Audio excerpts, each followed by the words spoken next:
السلام عليكم ورحمة الله وبركاته.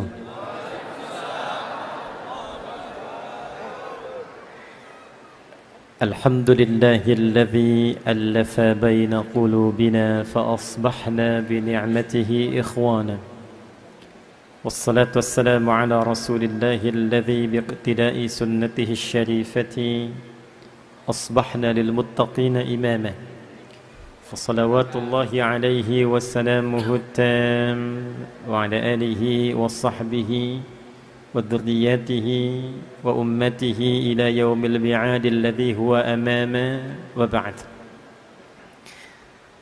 Yang kita hormati, kita muliakan tuan rumah Masjid Nasional Al-Akbar.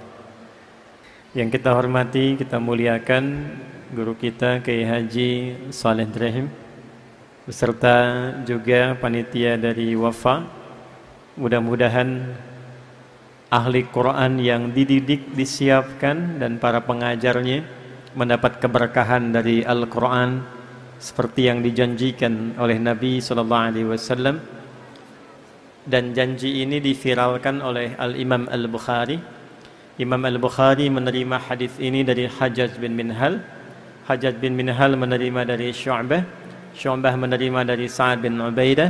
Sa'ad bin Ubaidah menerima dari Abu Abdurrahman As-Sulami. Abu Abdurrahman As-Sulami menerima dari Uthman bin Affan. Uthman bin Affan radhiyallahu taala anhu menerima dari Nabi Muhammad sallallahu alaihi wasallam bin Abdullah bin Abdul Muttalib bin Hashim bin Abdul Manaf bin Qusay bin Murrah bin Kilab bin Ka'ab bin Ghalib bin Fihr bin Malik bin Nadar bin Kinana bin Khuzaimah bin Mudrika bin Ilyas bin Nizar bin Mudar bin Ma'ad bin Adnan bin Addi bin Adri bin Muqawwam bin Nahur bin Tarikh bin Ya'rub bin Yasjub bin Nabit bin Ismail alaihissalam bin Ibrahim alaihissalam bin Azara bin Nahur bin Abir bin Kinan bin Fakhshad bin Sam bin Nuh alaihissalam bin Mihlail bin Matushshala bin Kinan bin Anwas bin Thith bin Adam alaihissalam. Faqala Rasulullah sallallahu alaihi wasallam, khairukum man ta'allama al-Qur'ana wa 'allamah. Yang terbaik di antara kalian, kata Nabi. Jadi kalau ada orang jujur, nah ini di antara yang terbaik dari yang jujur itu. Kalau ada orang pintar, nah ini di antara yang terbaik dari yang pintar itu. Kalau ada orang sukses, nah ini yang terbaik dari yang sukses itu. Siapa mereka? Man ta'allamal Qur'an. Ialah orang yang belajar Al-Quran dengan sungguh-sungguh. Karena itu Nabi tidak menggunakan kata darasa. Darasa itu asalnya pelajaran dasar. Tempatnya disebut madrasah. Karena itu SD disebut madrasah ibtidaiyah. Ya, sekolah dasar yang diberikan pelajaran-pelajaran dasar. Kalau dia sudah menggunakan bentuk sungguh-sungguh, serius, dan yang dikajinya pokok ilmu, maka turunan kata ilmunya ditarik, menggunakan ta untuk menunjukkan kesungguhan, pakai tasydid sebelum akhir untuk menunjukkan semangat berlipat karena tidak mudah melakukannya. Maka berubah menjadi ta'allama yata'allamu. Jadi yang pertama, hadis ini ingin mengatakan Quran itu mengantarkan pada kesuksesan. Jadi tidak ada orang belajar Quran yang tidak sukses, itu nggak ada. Silahkan cek. Ya, Utsman bin Affan radhiyallahu taala anhu jadi kaya banget. Ingat ya, kaya itu dibagi tiga ya. Ada kaya, kaya banget. Yang ketiga, kebangetan kayanya tuh. Ada tiga ya. Utsman bin Affan itu jadi kaya banget ketika beliau berikhtiar dengan manajemen bisnisnya. Tapi menjadi kebangetan kayanya ketika belajar tentang pedoman-pedoman bisnis dalam Al-Quran. Itu yang nanti dituangkan oleh Al-Imam Al-Bukhari. Dari 97 topik, ada satu topik tentang bab bisnis, kitabul buyu' namanya. Jadi ketika belajar Al-Quran, dipahamkan oleh Nabi, berubah, bertransformasi. Dagang tetap dagang, tapi asetnya meningkat itu. Dari yang kaya menjadi kebangetan kayanya. Saking kebangetan kayanya, itu asetnya sekarang masih ada dan dialih fungsikan menjadi hotel. Jadi kalau Anda ya nanti insya Allah punya rezeki ya umrah, mudah-mudahan yang belum disegerakan ya. Tidak cukup dengan amin, nabung tuh ya. Nabung. Itu kalau sampai Madinah, biasanya kita belok dulu dari belakang. Sekarang ada hotel, warnanya itu krem ya, tinggi bangunannya. Itu dituliskan jelas wakaf Utsman bin Affan radhiyallahu taala anhu. Wakafnya Sayyidina Utsman bin Affan. Sampai sekarang masih ada.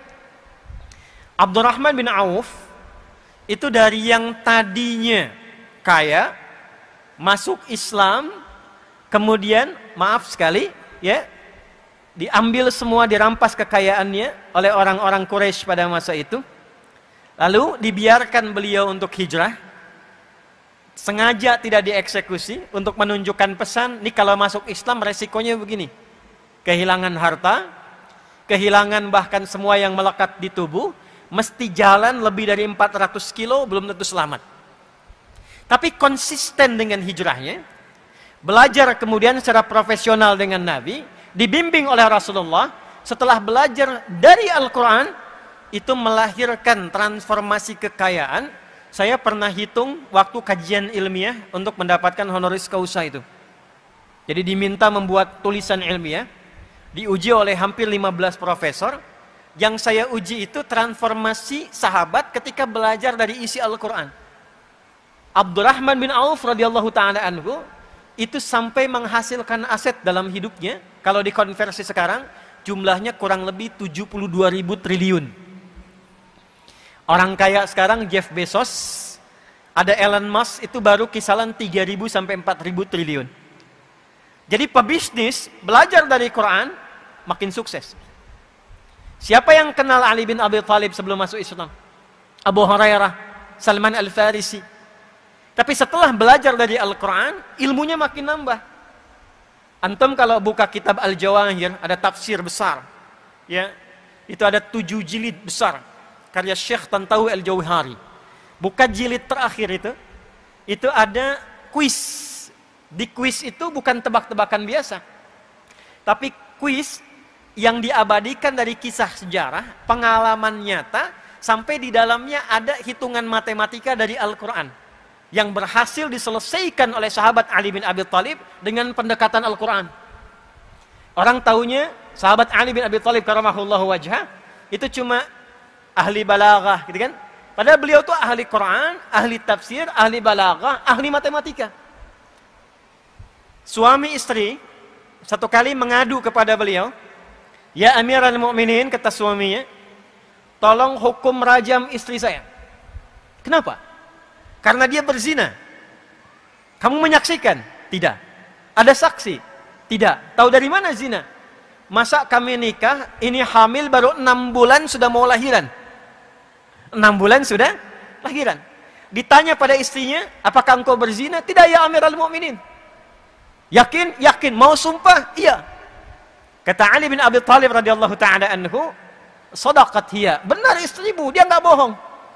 Tapi kan baru 6 bulan ya Amirul Mukminin. Apa kata Ali bin Abi Thalib? "Alam tasma' qaulallahi ta'ala?" Apakah engkau tidak menyimak firman Allah Subhanahu wa taala? Maka dibacakan Quran surah Al-Ahqaf di ayat ke-15. "Wa wassaynal insana biwalidayhi ihsana" sampai ke kalimat "wa hamluhu wa fisaluhu 30 syahra." Mengandung dan menyapih, mengandung dan menyapih 30 bulan. Dan tidakkah engkau menyimak firman Allah di Quran surah Luqman, surah 31 ayat 14, dibuka dengan kalimat yang sama. "Wa wassaynal insana biwalidayhi ihsana, hamalathu ummuhu wahnan 'ala wahn, wa fisaluhu fi 'amain." Kan di surat Luqman menyapih, memberikan ASI sampai disapih, amain, 2 tahun.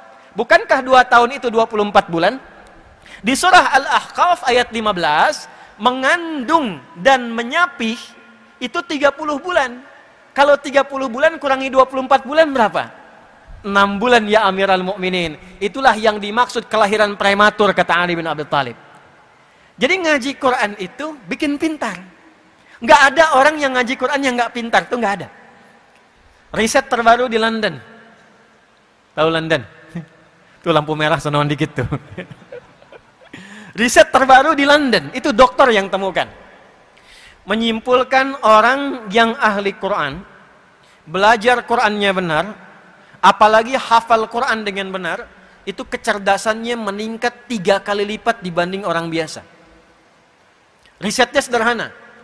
Karena Quran itu ada 52.000 kosakata, orang yang terus-terusan melatih memorinya dengan mengulang-ulang 52.000 kosakata, maka akan memudahkan dirinya untuk memahami apapun yang ia ingin pelajari. Riset membuktikan kalau ingin menguasai bahasa, hafalkan 3.000 aja kosakatanya. Anda ingin bahasa Inggris dikuasai, hafalkan 3.000 kosakata, itu sudah bisa berbicara dengan lancar. 3.000, ini 52.000. Melompat 3 kali lipat dari orang biasa. Tapi tidak semua yang belajar Quran jadi pintar. Tidak semua. Rumusnya apa? Man ta'allama. Kalimat ta'allama itu taknya menunjukkan kesungguhan, tasydidnya seakar dengan kata syiddah, tidak mudah. Ya, tidak mudah. Maka dengan kata itu butuh motivasi 2 kali lipat, double. Jadi orang yang semangat, yang sungguh-sungguh, yang serius belajar Qur'annya, itu akan merubah pribadinya menjadi orang sukses dan mudah meraih apapun yang dia inginkan. Semua level. Wa'allama. Kemudian ia praktekkan Qur'annya itu. Jadi ngaji Qur'an itu bukan begini. Ya, walaupun ini tidak salah. Anda baca Al-Fatihah, baca Al-Baqarah, baca Ali Imran sampai An-Nas. Bagus. Dapat pahala. Satu hurufnya berapa? Tahu dari mana? At-Tirmidzi nomor hadis 2910. Man qara'a harfan min kitabillahi falahu asyru hasanat. Siapa yang membaca satu huruf dari Al-Qur'an, baca satu huruf saja. Nun, satu huruf. Itu setara dengan 10 kebaikan. 10 itu bukan begini menghitungnya. 1, 2, 3, itu sedikit.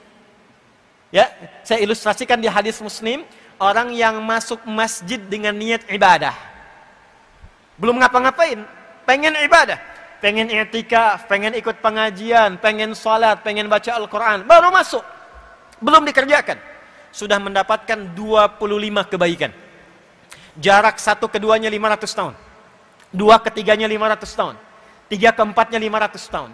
Jadi kalau kita baca Al-Qur'an, satu huruf dapat 10, itu satu keduanya ilustrasinya 500 tahun kebaikan kita dapatkan.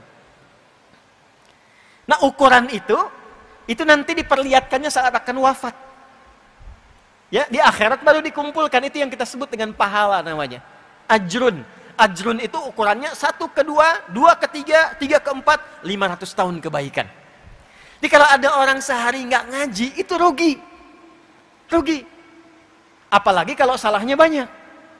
Ya? Apalagi kalau salahnya banyak. Solehnya sedikit, salahnya banyak, cita-citanya surga Firdaus. Ya, sesurga dengan Nabi lagi, kan? Nih contohnya nih, siapa yang pengen masuk surga Firdaus? Boleh angkat tangan. Baik. Yang pengen sesurga dengan Nabi boleh angkat tangan. Baik, turunkan. Yang salahnya banyak boleh angkat tangan. Tuh. Nah ini contohnya. Nah maka Nabi memberi rumus, ada amalan cerdas. Amalan cerdas yang saat dikerjakan, amalan sedikit, prinsip ekonomi. Bekal sedikit tapi keuntungan banyak. Nah itu banyak dalam Islam, diantaranya Al-Quran. Ya, kalau ada orang berbuat salah, dihitungnya berapa? 1 kan? Ya, tapi jangan mudah mengatakan 1 tuh. Dari pagi sampai siang ini sudah berapa dikoleksi kesalahan tuh? Mata salah lihat kan? Telinga salah dengar. Tadi sebelum saya datang pikiran sudah salah tuh. Ustadznya kemana sih? Jam berapa dimulai? Ya? Udah kumpul tuh. Tutup dengan 1 nun, lumayan gitu ya. Hilangkan.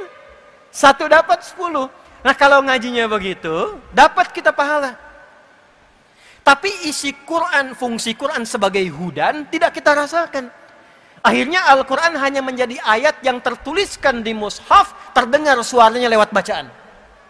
Yasin, terdengar, tertulis di mushaf.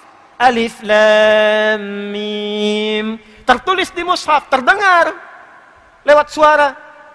Ya, dapat pahala. tapi barakah Quran yang jadi hudan. Dan itu inti Quran diturunkan. Syahrul Ramadan alladzi unzila fihil Quran hudan linnas. Saya turunkan, kata Allah, Al-Quran supaya isinya menjadi pedoman berkehidupan. Jadi semua kehidupan kita itu isinya ada dalam Al-Quran. Semua hajat hidup kita. Ya, saya baca cepat ya. Tidak usah ditulis, saya baca cepat saja karena direkam, teman-teman nanti bisa cek kembali ya. Misal saya kasih gambaran saja. Ini masih dalam kandungan. Bagaimana dalam kandungan ingin terlahir menjadi pribadi yang baik dan saleh, itu ada petunjuknya di Quran surah ke-7 ayat 189.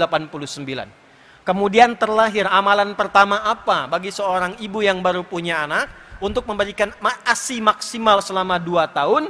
Amalan pertama apa bagi suami yang baru jadi ayah dan punya anak pertama? Turun Quran surah kedua ayat 233. Sampai usia 2 tahun ke menjelang baligh, amalan pertama apa yang mendekatkan dia dengan Allah? Taat pada orang tuanya dan mengenal lingkungan dengan baik. Turun Quran surah Luqman surah 31 ayat 13 sampai ayat 19. Ketika dia mulai belajar, bagaimana belajar yang bisa memahamkan dia, sehingga dia bisa bawa pulang pemahaman itu dan mengajarkan kembali. Turun Quran surah 9 ayat 122. Bagaimana mencari tempat belajar yang saat bersamaan menguatkan pengetahuan dan meningkatkan imannya. Turun Quran di surah ke-58 ayat yang ke-11. Lalu dalam pelajaran itu dia mulai menyebar. Ya, kadang-kadang orang Surabaya ke Jakarta, ada yang ke Timur Tengah, ada yang ke Amerika, menemukan tempat baru. Bertempat yang baru, ketemu orang baru, tapi tetap menjaga sikap takwanya. Turun Quran surah 49 ayat ke-13. Kalau menemukan jodohnya di situ, bagaimana cara melamarnya? Turun Quran surah ke-4 ayat yang ke-4. Terjadi pernikahan, Quran ke-30 ayat ke-21. Tugas pertama saat menikah, Quran surah ke-4 ayat 34. Suami mulai mencari nafkah yang standar, Quran surah kedua ayat 168. Kalau pengen cepat rizkinya, baru bergerak sedikit, datang Quran surah kedua ayat 172. Kalau dia belum melakukan, sudah dijamin dibuka kemudian rizkinya, berkahnya pintu langit dan bumi. Quran surah ke-7 di ayat ke-96. Batuk. Kemudian dia mulai bekerja, tidak mudah, diminta petakan tantangannya. Kadang-kadang ada yang kecil, menengah, ada yang berat. Turun Quran surah kedua ayat 214. Solusinya di Quran surah ketiga ayat 142. Detailnya di Quran surah kedua Al-Baqarah dari ayat 155 sampai 157. Kadang-kadang ada orang ingin menyingkirkan, orang ingin menyungkurkan. Bagaimana membuka usaha tapi tanpa nyogok, tanpa suap. Kalau ada solusi dibimbing Allah, kalau ada yang jahil ditolong. Turun amalan Quran surah 17 ayat 79 sampai dengan 80. Istri merawat anak di rumah, jangan dikira mudah. Kadang-kadang dia menolak, kadang berkata, turun bimbingan Quran surah 17 ayat 23 sampai dengan ayat 27.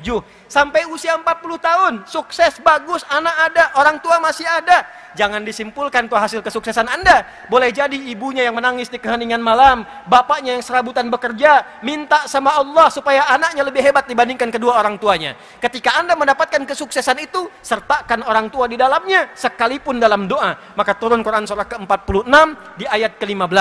Anda terus bergerak lagi, harta makin banyak, bagaimana menjaga dan meningkatkannya. Turun skema dengan zakat. Quran surah ke-9 ayat 103 sampai dengan 109. Dikeluarkan di 8 golongan Quran surah 9 di ayat ke-60. Orang tua nggak dizakati, orang tua diinfaki. Tapi bukan cuma orang tua, ada 5 golongan. Spesifik Quran surah kedua ayat 215. Yang umum Quran surah kedua ayat 261 sampai dengan ayat 264. Naik lagi sampai sepuh, sampai kemudian berada dalam kondisi seperti kecil kembali, seperti bayi kembali, muncul masa pikunnya. Petunjuknya Quran surah 22 ayat yang kelima. Sampai kemudian menjelang sakaratul mautnya. Bagaimana sakaratul maut yang indah ketika nafas kemudian kedatangan maut. Quran surah ketiga ayat 185. Diutus malaikat membawa maut. Quran surah ke-32 ayat 11. Maka menghadapi itu, hadapi yang tenang, dipanggil dalam keadaan tenang, mendapatkan ridha Allah dalam keadaan tenang. Rumusnya Quran surah 89 ayat 27 sampai dengan ayat ke-30. Maka dia menyiapkan kurikulum sampai alam kuburnya. Disiapkan saat hidupnya bagaimana alam kubur itu bisa nikmat. Bukan cuma dunianya, rumahnya megah, mobilnya mewah, tapi alam kubur nggak disiapkan. Maka turun kurikulum alam kubur. Quran surah kedua ayat 153, 154. Quran detailnya Quran surah ketiga dari ayat ke-169 sampai dengan ayat ke-171. Lalu disiapkan sampai kiamat turun satu surah ke-75. Kemudian disiapkan surganya. Dari sekarang kita siapkan dari 8 pintu surga petakan. Yang pengen surga Firdaus Quran surah ke-23 ayat 1 sampai dengan 9. Yang di taman surga Quran surah 51 ayat 15 sampai 23. Yang surga biasa, yang penting masuk surga deh. Yang penting masuk surga. Quran surah kedua ayat ke-25. Yang nggak masuk ke surga tapi terancam neraka. Maaf, seringan-ringannya itu membakar semua tubuh sampai sekulit-kulitnya. Satu harinya sama dengan 1000 tahun, satu detiknya sama dengan 48 hari. Quran surah keempat ayat 56. Yang paling dahsyat itu adalah neraka jahanam. Hati-hati, pelajari perilakunya, jangan sampai masuk ke situ. Siapa kualifikasinya? Turun Quran surah keempat ayat 140. Yang belum ke surga tapi tidak ke neraka, di tengah-tengah, 50-50, soleh 50%, salah 50%. Maka ditempatkan di tempat yang tinggi, bisa mengamati surga, takut mendengar jeritan orang neraka. Tempat tinggi yang bisa mengamati sekitarannya disebut dengan A'raf. Maka turun Quran surah ke-7 Al-A'raf dari ayat 46 sampai dengan ayat 49-nya. Ada semua? Apa yang enggak ada? Makanya zaman Nabi dari pelaku kriminal, itu kriminal betul tuh. Ya. Sifatnya disebut jahlun, orangnya disebut jahilun. Sifat ketemu orang disebut jahiliyah. Jadi mereka itu perfeksionis dalam perbuatan kriminal. Kalau ada zina, zina yang paling perfect, itu zinanya jahiliyah. Kalau ada pembegal, pembegal yang paling komplit jahiliyah. Sekampung begal semua. Sekampung. Ghifari itu kampung begal. Jadi kalau ada yang namanya Al-Ghifari, itu keturunan kampung begal. Tapi nanti jadi ilmu sanad, ada sanadnya. Ya, itu Jundub bin Junada, pimpinan begal, masuk Islam, belajar Quran, jadi da'i. Preman pensiun tuh itu tuh hadisnya tuh. Itu jadi da'i, balik ke kampungnya Ghifar, dakwah di kampung, masuk Islam sekampung. Madinah heboh, dak dikduk datang, sekampung begal masuk Islam. Cuman karena satu orang yang kenal Quran, Jundub bin Junada. Untuk mengabadikan peristiwa itu, disamarkan namanya Jundub bin Junada, diambil kunyahnya Abu Dzar, diviralkan nama tempatnya Ghifar. Rumusnya tambah al di depannya, i di ujungnya. Kita punya ahli hadis dari Padang, Musnid Dunya, Syekh Yasin Al-Padangi, Syekh Nawawi Al-Bantani, Syekh Mahfud At-Termasi. Ya, ini Ustaz Saleh Durhem, Kiai Saleh Durhem dari Surabaya. Ya, Kiai Saleh Durhem Al-Surabayai, Al-Maduri. Ya, ini Al-Ghifari. Jadi beliau ingin mengatakan begini, saya dulu pemimpin begal, saya dulu kriminal, tapi Quran merubah saya sekarang jadi orang baik. Merubah saya jadi orang baik. Jadi sekalipun belum sukses, ahli Quran itu pasti baik. Jadi kalau ada orang ngaji Quran nggak baik, itu pasti ada yang salah dengan cara ngajinya. Bukan Qurannya yang salah. Kalau peci nggak masuk ke kepala, jangan potong kepalanya. Pecinya perbaiki. Karena standar pertama sebelum sukses, baik dulu. Allah tuh tidak menginginkan ada orang sukses, tapi kesuksesannya tidak diisi dengan kebaikan. Orang sukses yang tidak baik pasti merusak. Sapi, makanannya rumput. Pengusaha yang pintar, sukses tapi tidak baik, itu makannya bisa aspal. Aspal yang seharusnya 15 cm, 5 cm itu. Ya? Jadi sapi masih bisa makan rumput. Tapi orang sukses, pintar, nggak baik, makanannya bisa aspal. Karena itu kata Allah, orang belajar Quran sebelum diberikan kesuksesan, diberikan dulu kebaikan, sehingga dengan baik itu, dia bisa mengatur semua kesuksesan yang Allah titipkan kepadanya. Itu yang dimaksud Quran, surah ke-35 Fatir. Di ayat yang ke-32. ثم أورثنا الكتاب الذين اصطفينا من عبادنا فمنهم ظالم لنفسه ومنهم مقتصد ومنهم سابق بالخيرات بإذن الله ذلك هو الفضل الكبير. Yang ingin saya katakan teman-teman sekalian, karena ini dibuka dengan wafa, tempatnya di Masjid Al-Akbar, masjid yang terbesar, ya, kita berharap mudah-mudahan penyelenggaranya ahli Quran, yang datang dengan juga ahli Quran, dan kita ingin mendapatkan barakah Al-Quran. Mudah-mudahan kita dimasukkan pada golongan yang disebutkan Nabi Muhammad SAW tadi sebagai ahli Quran yang baik. Ini mukaddimahnya. Ini baru mukaddimah, kita belum mulai itu. Baik. Sekarang kita masuk pada intinya. Sekarang hari apa? Jumat. Tahu apa artinya Jumat? Yang tahu boleh angkat tangan. 1 juta. 5 juta. Ya. Apa artinya Jumat? Kalau salah antum harus menghafal Quran sampai selesai. Huh? Ya, ada yang lain? Berkumpul, ada yang lain? Kumpul, umroh. Ada yang lain? Waktu habis, udah. Jumat dulu belum ada. Saya ulangi, Jumat dulu belum ada. Sebelum Nabi Muhammad SAW diutus, nama Jumat itu tidak ada. Orang-orang yang hidup di era Nabi, sebelum Nabi dilahirkan, saat Nabi dilahirkan, tumbuh berkembang, itu menamai hari-hari yang berlangsung dalam kegiatan mereka dengan nama-nama hitungan hari. Contoh, hari pertama mereka beri nama dengan Yaumul Ahad. Al-Ahad, ada alif lamnya. Beda antara ada alif lam dengan tidak ada alif lam. Jadi ada wahid, ada ahad, ada al-ahad, beda. Kalau wahid, satu, tapi ada yang kedua. Kalau ingin menjadikan satu saja dengan kata wahid, mesti disifati. Misal, Allah misalnya kan, kita ingin sifati dengan sifat yang esa, tapi ingin dilekatkan dengan kata wahid. Wahidnya nggak boleh berdiri sendiri, mesti diturunkan namanya, lekatkan dengan kata wahid. Maka turun ayat wa ilahukum ilahu wahid.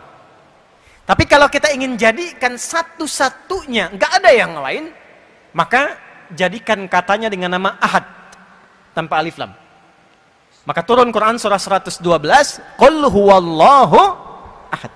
Satu-satunya, tidak ada duanya. Tapi kalau kita ingin katakan ini satu yang spesial, tapi nanti ada yang berikutnya, tambahkan alif lam, maka menjadi al-ahad. Yaumul ahad, hari yang pertama. Kedua, mereka beri nama dengan Yaumul Isnain, hari yang kedua. Diserap ke dalam bahasa Indonesia menjadi hari Senin. Dulu hari pertama pun yang kita kenal itu Ahad, Yaumul Ahad. Setelah kedatangan Portugis tahun 1511, datang Portugis lewat Selat Malaka, maka diperkenalkanlah nama Minggu dari kata Domingo. Nanti lain waktu kita bahas ya, supaya tidak terlampau lama di pembahasan itu. Ahad, Al-Ahad, kemudian Itsnin, hari ketiga diberi nama dengan Yaumul Thulatsa dari kata Thalathah. Diserap ke dalam bahasa Indonesia hari Selasa. Keempat, Yaumul Arbi'ah dari kata Arba'ah. Diserap ke dalam bahasa Indonesia hari Rabu. Kelima, Yaumul Khamis dari kata Khamsah. Diserap ke dalam bahasa Indonesia hari Kamis. Keenam, itu tidak menggunakan bilangan lagi. Kalau mau konsisten harusnya Yaumus Sittah atau Yaumus Sadis. Hari ketujuhnya balik ke bilangan lagi, Yaumus Sabt dari kata Sab'ah.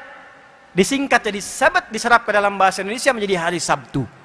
Yang keenam, itu mereka beri nama dengan Yaumul Arubah. Hari apa? Yaumul Arubah. Kenapa diberi nama dengan Yaumul Arubah? Satu, mereka lihat Yahudi punya kumpul-kumpul Sabtu.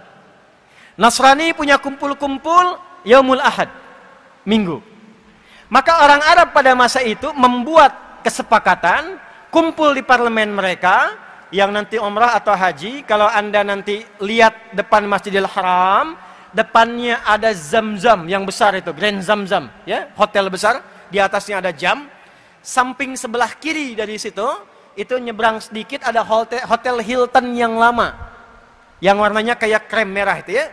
Nah itu di Hotel Hilton, kalau naik ke atas sedikit, eskalator sedikit naik, belok ke kanan, itu ada musalla, itu rumahnya Abu Bakar As-Siddiq. Depannya persis ada tempat wudhu, ada toilet, depannya lagi, nah itulah parlemen Quraisy ada di situ, kumpulnya di situ. Maka mereka rapat, mereka gambarkan kita mesti punya hari kumpul-kumpul. untuk membanggakan diri sebagai bagian dari orang Arab, untuk menjalin persatuan dan kasih sayang, maka diberi nama Yaumul Arubah atau Yaumur Rahmah, hari kumpul-kumpul, hari berbangga diri sebagai orang Arab, hari saling memperhatikan. Maka sepakat mereka, kalau weekend Yaumul Arubah ini kumpul, dipilihlah pusat-pusat hiburan. Diberi nama dengan aswaq, Suq Uqadh, Suq Dumatul Jandal. Dan pusat hiburan yang paling elit itu terletak di Jabal Qubais.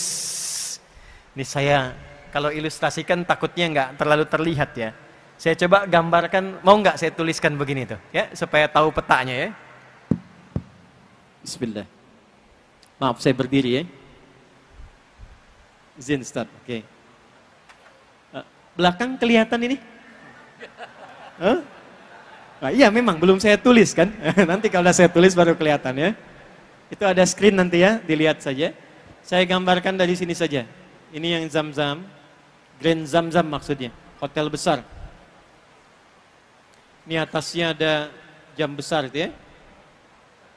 Tadi ke sini ada jalan. Ini ada Hotel Hilton di sini. Ini yang depannya ini nanti ada toilet, tempat wudhu. Ini yang kedua di sini ada kipas angin di atasnya. Ini yang Parlemen Quraisy yang ini. Samping Grand Zamzam ada hotel lama namanya Sofwa. Samping sininya toilet. Ini ke arah belakang ke Mahbas Al-Jin sini. Termasuk ke arah Jabal Nur, Bukit Cahaya yang ada Gua Hira ya, arahnya dari sini, termasuk Ummul Qura ke sana. Seberang di sini persis Hotel Sofwa, jalan seberangnya ada bukit besar. Yang ada istana raja sekarang di atasnya.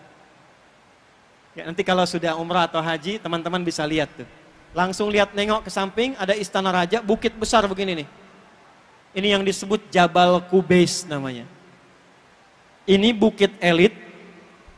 Di atas bukit ini, siapa yang menduduki ada di atasnya, ini menunjukkan dia penguasa jazirahnya. Nabi Muhammad SAW ketika beliau mengumumkan peristiwa Isra Mi'raj, itu naik ke atas bukit ini untuk memberikan kesan sekarang akan ada perubahan. Semua orang-orang parlemen kalau mau naik, ngasih pengumuman naiknya ke sini. Sekarang kerajaan Saudi Arabia, kenapa bangun istana di sini? Untuk menunjukkan sebuah pesan bahwa wilayah itu dikuasai, dipimpin oleh dinasti ini, Saudi. Paham sampai sini? Nah, ini bukit elit. Bukit elit. Kalau Anda keluar dari sini, ya, mau umrah dari Sofwa atau Zamzam, belok kanan ke sini. Nanti di bawah bukit ini, di sini istana, di sini ketika masuk sebelah kanan ada pos security, ada CCTV warna putih satu ke sini. Depannya pintu 26. Terus sampai ujung sini, ya. Ini di sini ada kipas angin, saya udah hitung ada 35 kipas angin sampai ujung. Udah saya hitung, kalau nambah 36 berarti nambah 1, ya. Sampai ujung sini. Ini ada gate Nabi. Nabi sholat 2 rakaat di sini sebelum Isra Mi'raj. Sampai ke depan Ka'bah, sholat di sini di kediaman Sayyidah Maimunah. Di sini kemudian Babus Salam, ya. Di balik pintu Babus Salam ada rumahnya Abbas radhiyallahu ta'ala anhu. Punya anak yang paling viral, anak bungsunya Abdullah, dikenal dengan Abdullah bin Abbas radhiyallahu ta'ala anhuma. Tarik garis lurus ke sini, sekitar 200 meter, di sini ada satu rumah, warna krem, ya, sekarang disamarkan jadi perpustakaan. Inilah Maulid Nabi, tempat lahirnya Nabi SAW di sini. Yang ingin saya katakan, tempat kumpul-kumpul akhir pekan, yang elit itu paling elit di sini, namanya Jabal Qubais.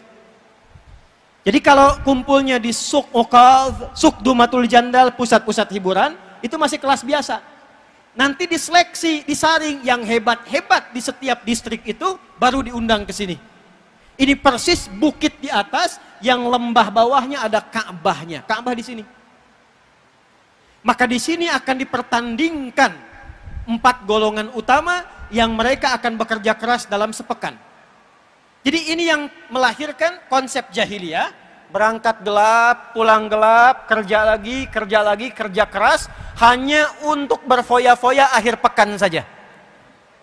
Hanya untuk bertanding, memviralkan, mempopulerkan, dan berfoya-foya, berfantasi di akhir pekan. Itu kebiasaan jahiliyah. Ada 4 golongan. 1 namanya tajir. Apa namanya? Jamaknya tujar. Bu, tajir itu bukan orang kaya. Tajir itu pedagang. Dulu yang kaya itu pedagang. Makanya saking kayanya disebutlah profesinya. Ini pedagang. Maksudnya apa? Kalau pengen kaya, dagang, bukan nyolong. Kalau pengen kaya, bisnis, bukan korupsi. Maka golongan tujar ini, mereka keluar dari Yaumul Ahad sampai Yaumul Khamis, mengumpulkan harta sebanyak-banyaknya untuk dipertandingkan jumlah kekayaannya dalam hari pertemuan Yaumul Arubah di bukit ini. Nanti ada waktu-waktu mereka merantau. Ada ke Syam, sekarang 4 negara. Libanon, Syria, Yordania, dan Palestina. Ada ke Yaman. Diabadikan kegiatan mereka di surat Quraisy. Li'ilafi Quraisy. Ilafihim rihlatash syita'i was.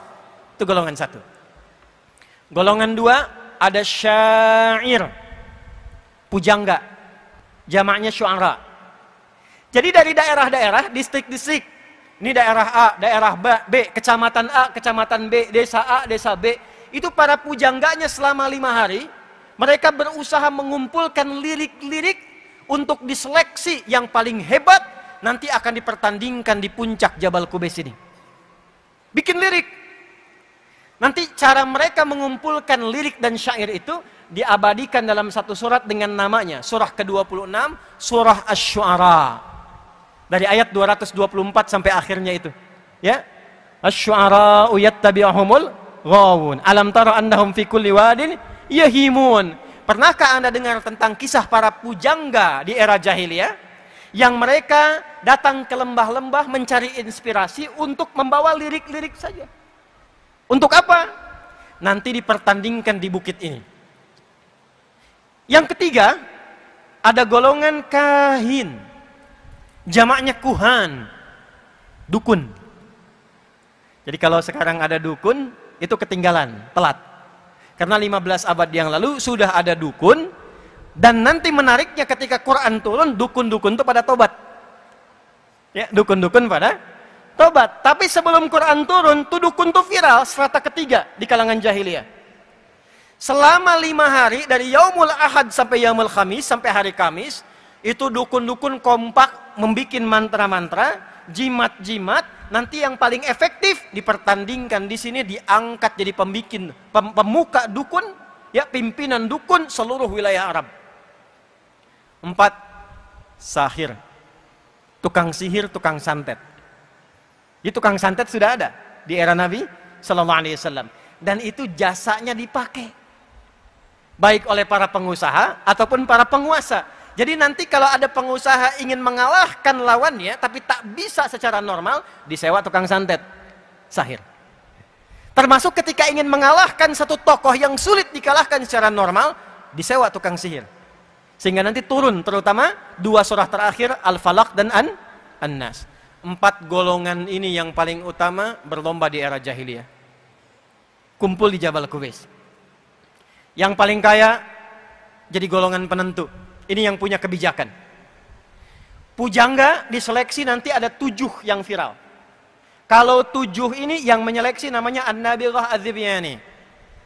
Nanti kalau dia dapat 7 golongan, 7 orang terhebat, maka puisinya, syairnya akan ditulis dengan tinta emas, ditempel di dinding Ka'bah. Jadi sejarah kain kiswah itu asalnya syair isinya. Nanti ketika datang Islam baru diganti dengan tulisan Al-Quran. Ada 16 jenis rumusnya, dikenal dengan bahar namanya. Ya, tawil. Tawilun lahurunal bukhuri fadailu fa'ulun mafa'ilun fa'ulun mafa'ilu. Kifa nabki min dzikra habibin wa manzili bisaqtili wa bainad dakhuli fahawmali. Rajas, mustaf'ilun, mustaf'ilun, mustaf'ilun, mustaf'ilun, mustaf'ilun, mustaf'ilun. sautus safiril bulbuli hayyaja qalbi thamili al-ma'u wa zahru ma'a zahri lahzul muqali fa anta ya sayyidali wa sayyidi wa mawlali fakam tayammuni ghazayyilun uqayqali qataftuhu min wajzatin min fi'li hadha ar-rajuli faqala la la la faqad ghada muharwili wa wal walad wali waylali faqultu la tuwalwili fabayyinul lu'lu'ali qalat law hina kadha in harwadidul muqali kahatan kakailali tabtabuli. Coba ulangi. Ada madid, mufa'alatun fa'ilatun tala'al badru min thaniyatil. Nah itu asalnya dari syair. Rumusnya 16 disebut dengan bahar namanya. Yang paling hebat syairnya, paling bagus qasidahnya, maka akan ditulis dengan tinta emas, ditempel di dinding Ka'bah, lalu disebutkan pemimpinnya Amirus Syu'ara. Amirus Syu'ara, dulu Imra'il Qais namanya. Kegiatannya gitu aja tuh. Kegiatannya begitu. Tiap hari kerja, berangkat gelap, pulang gelap. Weekend, foya-foya. Weekend, libur, cari tempat hiburan. Jadi kalau antum tiap hari kerja, akhir pekan cuman liburan, makan, minum, buang-buang uang, nah itu setengah jahiliyah. Itu setengah jahiliyah. Pamer, kerja, dapat mobil bagus, ya malam-malam cuman buat bisingin orang, panasin balapan sama taksi, bem, dipakai enggak? Nah itu jahiliyah. Itu kegiatan dulu sudah ada. Maka apa yang terjadi? Sesaat sebelum hijrah ke Al-Madinah Al-Munawwarah. Hijrah itu artinya bukan cuman pindah. Kalau pindah, itu artinya intiqal, cuman pindah. Ana antaqil min Bekasi ila Surabaya. Saya pindah dari Bekasi ke Surabaya. Tapi pindah yang membawa perubahan. Sekalipun tempatnya nggak pindah, tapi aktivitasnya berubah. Saya dekat dengan masjid nih. Rumahnya samping masjid. Bahkan toaknya masjid tuh ke rumah saya begini tuh. Jarak ke masjid dengan berapa langkah, tapi belum mau ke masjid. Tiba kemudian, maaf saya mau tanya dulu, kalau ada tetangga masjid, samping masjid, nggak ke masjid, dia muslim, apa hukumnya? Oh, bakar rumahnya. Ini dia ya. Hati-hati. Hukumnya ajak dia ke masjid. Ada orang Islam, tetangga masjid, belum mau ke masjid. Hukumnya ajak dia ke. Dahulukan fikih dakwah. Mungkin Anda dijadikan oleh tetangganya supaya mengajak dia, bukan mencela dia. Nanti kalau hari kiamat ditanya bagaimana? Engkau saya tempatkan di samping si fulan yang nggak ke masjid supaya engkau ajak, bukan supaya engkau bikin status mencela dia. Ini di Instagram dinaikin, punya tetangga beriman tapi nggak ke masjid. Bukan itu. Ya. Jadi Ustaz, nih pakai Saleh, saya punya cerita begini. Ada masjid mewah nih. Mirip begini tapi lebih besar ini. Komplek. Kompleknya banyak umat Islamnya. Yang kalau di sensus mungkin 90%. Tapi yang ke masjid 2, 3 kan. Ditanya, "Pak, muslimnya banyak?" Banyak katanya. Berapa persen? Hampir 90%. Kenapa nggak ke masjid? Nggak tahu, Pak. Oh, baik, gini aja. Libur hari apa? Sabtu Ahad. Baik. Nanti hari Sabtu subuh, Jumatnya kita beli buah. Subuh kita ke masjid. Nggak apa-apa, bertiga begini nggak apa-apa. Nanti dari masjid kita datengin satu dulu tetangga, bawa buah. Datengin. Assalamualaikum, waalaikumsalam. Pak Ustadz, Pak, ada iya. Dari mana? Dari masjid. Ya, antum tuh tadi nggak kelihatan, kami kira sakit tadi tuh nggak ke masjid. Nih bawa buah. Itu nggak diminta, zuhurnya ke masjid.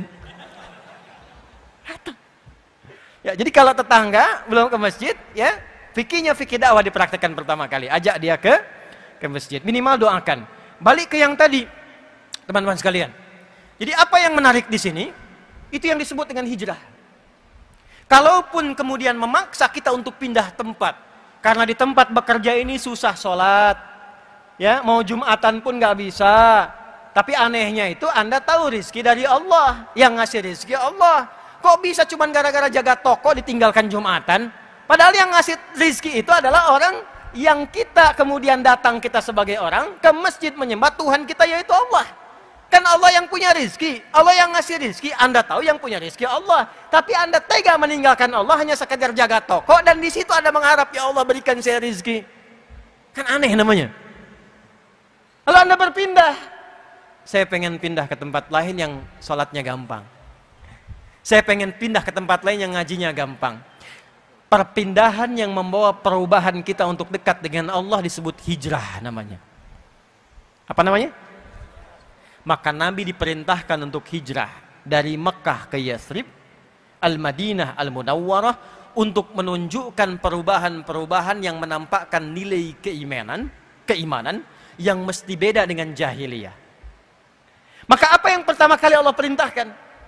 Sesaat sebelum hijrah itu, untuk menunjukkan perbedaan orang beriman dengan orang yang belum beriman, turunlah Quran surah ke-62 ayat 9 itu. Ya ayyuhalladzina amanu idza nudiya lis-salati min yaumil jumu'ah fas'au ila dzikrillah. Perhatikan baik-baik. Dengan turunnya ayat ini, yang disapa orang beriman, Allah menginginkan ada perubahan pada diri orang beriman untuk membedakan dengan imannya dengan orang-orang jahiliyah yang belum beriman. Apa bedanya nih? Saya, Anda, kita sudah beriman. Apa bedanya dengan yang belum beriman? Mesti ada perbedaan. Maka Allah firmankan, Ya ayyuhalladzina amanu, hai semua yang telah menyatakan punya iman. Ya disebutkan 361 kali dalam Al-Quran. Harfun nida, huruf untuk memanggil. Dalam bahasa Arab di ilmu Nahwu ada 14 jenis huruf untuk memanggil. Ada a, ada aya, ada ya, ada wa, dan seterusnya. Tapi dalam Al-Quran cuma satu yang digunakan. Ya 361 kali disebutkan. Li nida'il qarib, nida'il mutawassit, nida'il ba'id. Memanggil yang dekat, memanggil yang menengah, memanggil yang jauh. Ayyuha disebutkan 150 kali dalam Al-Quran. Ayyunya munada untuk menguatkan hukum, haknya tanbih untuk mengingatkan pentingnya informasi yang disampaikan. Alladzina disebutkan 1080 kali dalam Al-Quran. Ismun mausulun yadullu alal jam'il jam'iyah. Konjungsi kata sambung menunjuk objek pada semua tanpa kecuali. Perhatikan kalimatnya.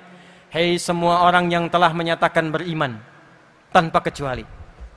Besar, kecil, tua, muda. Betapapun kau merasa dekat dengan Allah, kuat imanmu? Atau menengah imannya, standar? Atau lemah imannya sehingga merasa jauh dari Allah? Ya, subuh jam berapa di sini? Hah?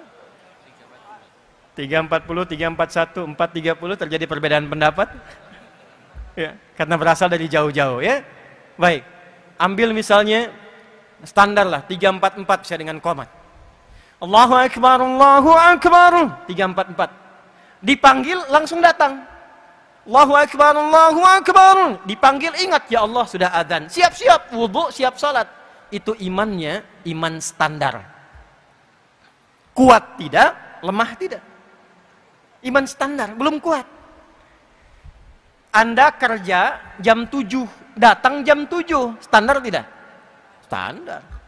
Kerja jam 7, datang jam 6, itu hebat namanya. Di atas standar.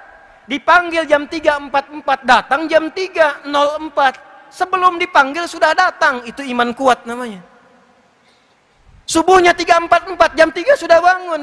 Dia tidak hadir saat adzan, tapi dia menunggu sampai adzan tiba, supaya subuhnya khusyuk, dia warming up dulu dengan tahajud.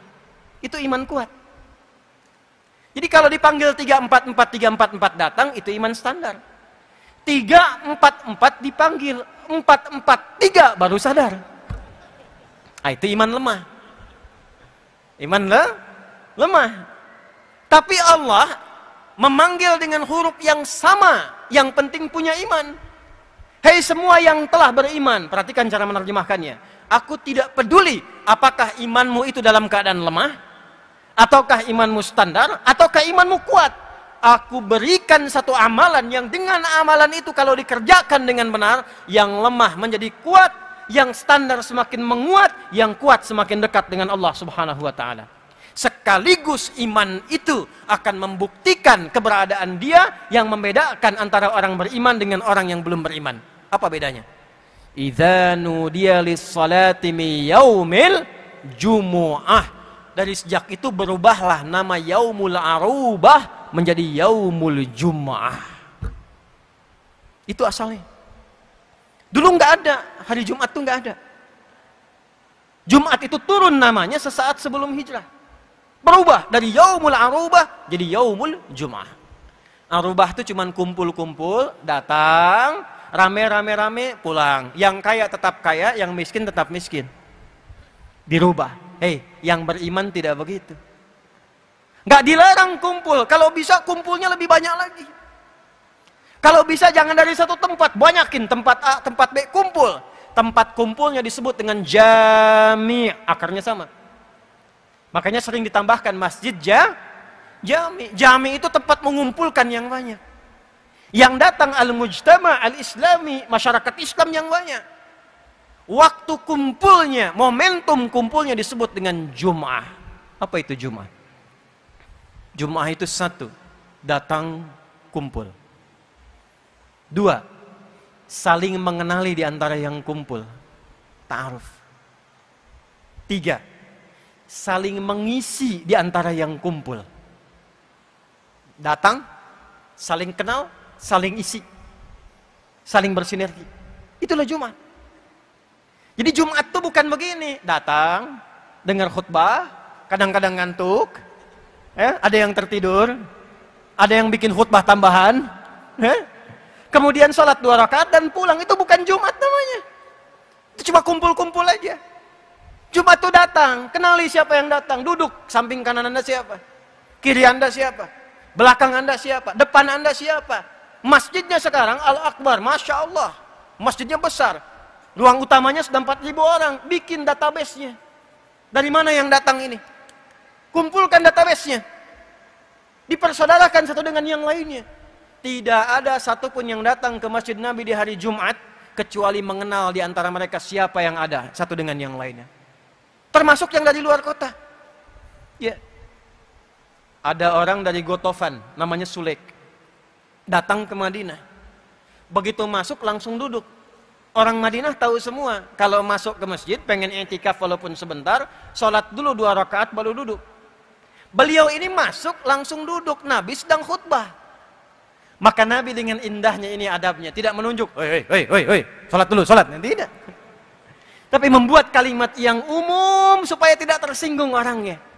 Maka dibuat kalimat umum, kata Nabi, kama qala Rasulullah sallallahu alaihi wasallam, idza dakhala ahadukumul masjida, fala yajlisa hatta yusalliya rak'atain. Jika ada seseorang ingin masuk ke dalam masjid, ya, di riwayat lain wa arada an ya'takifa, dan dia berniat untuk duduk walau sejenak, maka jangan langsung duduk kecuali salat dulu 2 rakaat. Maka kelak diviralkanlah salat itu dengan nama salat tahiyatul masjid. Tapi spirit tahiyatul masjid ternyata bukan sekedar salat, tapi Nabi ingin menunjukkan kepada jamaah yang ada, hei sahabat-sahabatku yang dari lingkup lokal di sini, ini ada kawan kita yang baru datang. Dia belum tahu tahiyatul masjid. Coba lihat siapa, kenali dia, bawa hajat apa. Makanya nggak ada yang datang ke Masjid Nabi, khususnya hari Jumat, kecuali semua hajatnya selesai. Yang lapar datang, pulang kenyang. Dulu era-era Nabi, awal-awal Jumatan, itu sampai motong kambing. Tanya ke Soleh tuh. Ya, peserta Jumatan pertama 12 orang. Imamnya Mus'ab bin Umair. Di Bani Salim itu 12 orang pesertanya, awal peserta. Yang dipimpin Nabi 40 orang. Itu selesai Jumat, potong kambing dulu.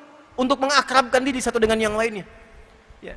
Abah dari mana? Dari sini. Bapak dari mana? Dari sini. Ngobrol, kenalan, kenal. Rakat itu yang disebut ukhuwah namanya. Ya. Al-Akbar nggak usah potong kambing. Jamaahnya yang kompak. Di sini siapa yang punya restoran? Yang punya rumah makan? Ya, yang punya pabrik minum, yang punya botol-botol itu, kumpulkan samping ini sehingga orang merasakan gembira ketika datang Jumat. Ini hari raya ya akhi. Ini Id kita setiap pekan ya ukhti. Datang gembira ke Jumat. Yang punya profesi A, profesi B datang persaudarakan. Dan semua orang di zaman Nabi rebutan. Allahu Akbar, datang seorang. Kata Nabi SAW, siapa yang hendak menjamunya, semua angkat tangan. Semua angkat tangan. Dan qadar Allah yang pertama ngangkat itu ternyata yang paling miskin di antara mereka. Masih ngangkat tangan. Kata Nabi, fulan kau duluan jadi tamumu. Itu dengan gembira digandeng ke rumahnya. Ya busra, ya busra, ya busra. Oh, kamakala. Kabar gembira, kabar gembira. Datang ke rumah istri nanya, ada apa bang? Ada pahala? Jawabnya pahala. Ya, padahal mungkin yang datang Pak Karno, Pak Sueb gitu kan. Ada pahala katanya. Begitu disebut pahala, senangnya luar biasa. Gimana stok dapur? Alhamdulillah. Ada beberapa suap buat anak kita. Buat anak kita. Pahala datang, surga lebih utama. Tugas mama tidurkan anak-anak, tugas papa nyiapkan hidangan, biarkan kita menikmati pahala malam ini, tamu kita menikmati hidangan di malam hari ini. Dia ambil kemudian persiapannya, dibentangkan di mejanya, sampai kemudian tersisa kita 13 menit lagi menuju asar. Apa yang terjadi? Maka cahayanya kemudian digelapkan, ya, dengan basa-basi yang sangat indah, mujamalah dalam bahasa Arab, kan? Diberikan piring berisi makanan kepada tamunya, sementara tuan rumah itu hanya pura-pura makan untuk membunyikan saja. Serumah nahan lapar, istri menenangkan kemudian anaknya, ibu menenangkan anaknya, tidur mereka dalam keadaan lapar, yang suami kemudian gembira menemani dengan lapar, yang tamu makan sampai lahap. Besoknya keluarga ini viral dan diapresiasi, bahkan dimuliakan oleh Allah dengan turunnya Quran surah 59 ayat 9 sampai 10 itu. Wa yu'thiruna ala anfusihim walau kana bihim khasasa. Itulah Jumat. Jadi orang nggak punya aja sampai bawa, Pak. Antum misalnya punya kebun, cuman ada ubi, itu kalau spirit Jumat cuman bawa ubi hanya untuk Jumat jadi pahala. Mana ayatnya sekarang? Mana Jumatnya? Mana hadisnya? Mana Islamnya? Mana imannya? Itu bedanya iman dengan yang belum beriman. Yang belum beriman kumpul, ya kumpul banyak. Stadion kumpul. Tarame kumpul nih. Pasar kumpul. Tapi kumpulnya beriman itu selalu ada manfaatnya. Jangan sampai kumpul nggak kenal dengan siapa yang kumpul. Setelah itu persaudarakan. Betapa indah kalau ada dokter kemudian Jumatan. Ada pasien yang nggak punya biaya ke rumah sakit, bertemu dengan dokter. Masjid Al-Akbar punya database-nya. Dokter sekian yang muslim datang Jumatan ke Al-Akbar. Allahu Akbar. Yang sakit nggak harus ke rumah sakit. Di Masjid Al-Akbar pengobatan atau konsultasi gratis pada dokter. Silahkan dokter di sini. Yang belum punya pekerjaan, ini pengusaha-pengusaha yang punya pekerjaan, konsultasi. Yang punya utang, lunasin. Itu kumpul bareng, ikut sama-sama, itulah Jumat. Itu spirit Jumat yang berlaku di era Nabi. Kita kehilangan itu sekarang. Kita kehilangan itu. Bayangkan kalau hadisnya dipakai. Ya, sayati alaikum zamanun kama qala Rasulullah SAW. Akan datang satu masa. Masa ini unik. Ini hadis. Tandanya taqarrubuz zaman. Di masa itu waktu akan cepat sekali berlalu. Setahun kayak sebulan. Sebulan kayak sepekan. Sepekan kayak sehari. Sehari kayak sekilatan. Sudah terasa belum sekarang? Kayaknya baru kemarin saya ke Surabaya ya. Ternyata sudah setahun kan? Terasa sekali. Nah, ada waktunya ketika itu tiba, terjadilah percepatan digitalisasi. Taqarrubul aswaq. Pasar mudah diakses kata Nabi. Dulu Anda berangkat pakai angkot, pakai ojek, sekarang klik datang barangnya. Sudah terjadi sekarang? Dan pada masa itu yantashirul kadzib dan tashirul fitan. Hoaxnya banyak. Hoaxnya banyak, manipulasinya banyak, propagandanya banyak, penipuannya banyak, dan bahkan karena digitalnya itu berkembang, penipuannya pun online-nya banyak. Judi yang biasa offline, online. Pinjaman yang online, yang offline tadinya jadi online. Disingkat jadi pinjol. Pinjaman bikin benjol. Nah, ketika terjadi itu, apa solusinya? Ternyata Islam datang bawa solusi. Kenapa nggak dimanfaatkan teknologinya? Bikin aplikasi. Ini kan kita di Surabaya, tapi nggak semua yang ada di sini orang Surabaya semua kan? Ya, yang dari Perak mana? Tuh, ada yang dari Madura, tuh, Sidoarjo, tuh, ya, mana lagi? Malang, Masya Allah. Yang paling jauh dari mana? Aceh. Ada yang lebih jauh dari Aceh? Cianjur. Ada lagi? Flores. Masya Allah. Ya, Manado tuh. Kenapa nggak dibuatkan database? Misal sekitaran Surabaya dulu bikinkan, atau Jawa Timur pada umumnya. Bikin database. Masa dari yang banyak ini nggak ada yang bisa bikin aplikasi? Bikin di situ, cantumkan di situ daftar kita itu, teman-teman kita. Yang jualan beras, yang jualan baju, yang jualan hasil tani, yang jualan hasil kebun, bikin aplikasinya. Nanti orang Surabaya yang perlu baju, tinggal klik beli dari situ. Yang perlu hasil padi, hasil kebun, hasil tani, beli dari situ, klik beli ke situ. Termasuk kemudian infak zakatnya kumpulkan lewat situ aplikasi, linkkan ke setiap masjidnya. Kalau itu bisa kita bikin, bisa kita buat, dan di Jumat kita ketemu, makmur. Zakatnya mengalir di dalam, ekonomi berputar di dalam. Bikin aplikasi misal ojek soleh tuh, pakai fingerprint di masjid. Setiap tukang ojek kalau pengen ngojek ke masjid, absennya. Subuh fingerprint, yang bukan tukang ojek, pepeo, silahkan coba lagi. Tukang ojek fix, silahkan masuk. Sebulan DKM menyiapkan sembakonya, jadi dia nggak mikirin sembako. Hasil dia dapatkan dibawa, 30 simpan di masjid, 70 dia bawa. Kalau sukses kembangkan jadi muzaki, kalau nggak sukses subsidi lagi dari yang 30. Dari mana modalnya? Dari zakat infak teman-teman yang masuk ke kotak infak, putar lagi di situ.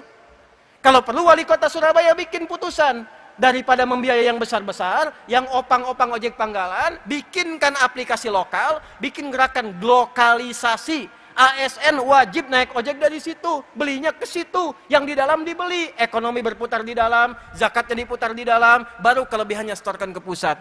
Jadi, itulah Jumat. Mana makna Jumat itu sekarang? Mana? Tapi yang paling menarik, hafal ayatnya, hafal hadisnya. Dan habis Jumatannya datang dengarkan khutbah, kadang ngantuk, kadang tiduran. Yang didengar ujungnya aja, ambil yang baik, tinggalkan yang buruk. Pulang, sendal yang bagus-bagus hilang semua. Setelah itu langsung, aduh lah kita mau weekend, mau liburan, sambil Jumatannya nyambi. Padahal Jumatnya harus bahagia, masjid itu membahagiakan, menyenangkan. Di masjid saya tuh kalau Id khususnya, itu anak-anak difasilitasi, yang perosotan, yang mainan, yang apa, yang pakai gula, yang manisan. Sampai mereka bertanya lagi, kapan Idul Fitri lagi Ustaz? Gitu, mesti dikenal. Boleh Al Akbar bikin perosotan Pak depan. Mainan taman untuk anak-anak. Sehingga anak-anak itu bertanya, kapan Jumatan lagi? Kapan dapat kembang gula lagi? Kapan dapat manisan lagi? Antum tuh yang punya CSR, kenapa nggak disebarkan amplop kecil, kasih anak-anak? Kasih 10.000. Sampai mereka nanya lagi, Om, kapan Jumatan lagi? Gitu. Itulah Jumat. Itulah Yaumul Jumat. Itulah ya ayyuhalladzina amanu. Orang iman begitu.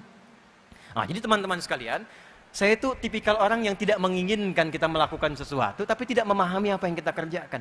Di Islam itu tidak pernah ada nama yang hampa makna. Itu nggak ada. Semua nama ada maknanya. Salat, kenapa subuh, kenapa fajar, kenapa zuhur, kenapa asar, maghrib, isya, itu ada artinya. Ini dari takbir, gini, sampai salam, itu ada maknanya. Kenapa tangannya mengangkat begini? Kenapa kakinya itu lurus tegak menghadap kiblat sejajar dengan bahu? Itu ada artinya. Abdurrahman bin Auf jadi kebangetan kayanya, cuman paham berdiri saja. Dari berdiri dipraktekkan, jadi kaya begitu.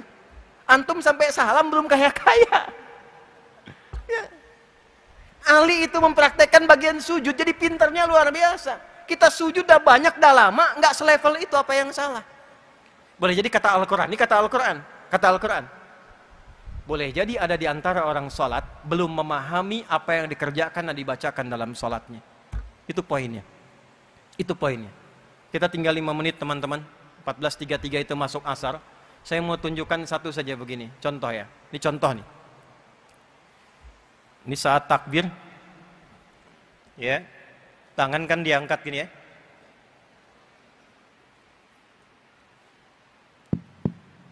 Nih, hadisnya di Al-Bukhari nomor hadis 757, hadis Muslim nomor hadis 397, rawinya sahabat Abu Hurairah radhiyallahu taala anhu, Abdurrahman bin Sakhar, pelakunya namanya Khalad bin Rafi Az-Zuraiqi. Khalad ini sholat, datang ke masjid Nabi. Lalu Nabi sedang berada di sisi lain, beliau sholat sunnah. Begitu selesai salat, thumma atan nabiyya sallallahu alaihi wasallam, mendatangi Nabi sallallahu alaihi wasallam, faqala, dan mengatakan, assalamu alayka ya Rasulullah. Assalamualaikum ya Rasulullah. Kata Nabi, irji' salli fa innaka lam tusalli. Kamu balik lagi salat karena engkau belum salat. Kurang lebih 3 kali begitu sampai dia berkata, ya Rasulullah, ma uhsinu ghairah, alimni. Ya Rasulullah, aku enggak bisa lebih baik daripada ini, tolong ajarkan aku. Maka diajarkan dari mulai wudu, idza qumta ila shalah fa asbighul wudu, dari mulai wudu sampai salam. Saya persingkat satu saja untuk menunjukkan betapa pentingnya bagian gerakan sholat. Lihat sini. Jadi begitu diangkat, hadwaman kibaihi, ini riwayat pertama di Al-Bukhari, ke sini. Riwayat An-Nasai di sini, yang dekat daun telinga. Jadi ada 2 cara, di sini, ya, di sini. Tapi apa maksudnya ini? Ini ada artinya. Kalau Anda ingin khusyuk dalam sholat, ini ada kitabnya ya, bukan ilmu takatik, ada kitabnya, ada sanadnya. Kalau Anda ingin khusyuk dalam sholat, maka buang urusan dunia ke belakang. Pasrahkan diri Anda kepada Allah, dan rasakan ini sholat mungkin terakhir yang Anda kerjakan dalam sholat. Itu yang dimaksud Al-Baqarah ayat ke-46. Alladzina yadhunnuna annahum mulaqu rabbihim wa annahum ilaihi raji'un. Nabi berbalik mengatakan, sallu salatan muwadda'. Sholatlah kalian seperti halnya kalian menjadikan sholat ini yang terakhir. Tapi buang urusan dunia ke belakang. Masalahnya ada orang ketika takbir pengen khusyuk, dunia masih di bawah. Itu yang menjadikan gak khusyuk. Allahu Akbar, di lisannya Allahu Akbar, tapi perilakunya handphone Hu Akbar, jemuran Hu Akbar, status Hu Akbar. Allahu Akbar, tang ting tung ting tang ting tung. Halo, sebentar ya, saya lagi sholat, dibatalin dulu tuh. Dan ini yang menjadikan kita bisa menepi setan. Karena kenapa? Nanti silahkan cek saat asar ya, karena saya mau akhiri. Sebelum sholat, itu semua orang bisa fokus untuk sholat. Hadis riwayat Abu Daud, tapi ketika mulai takbir, Allahu Akbar, setan mulai berkata. Setan ada 9 jenis setan. Nanti kalau saya ke Surabaya lagi, insya Allah kita bikin judul Fikih Setan. Belum pernah belajar kan? Ada 9 jenis setan. Setan penggoda orang sholat, namanya khanzab.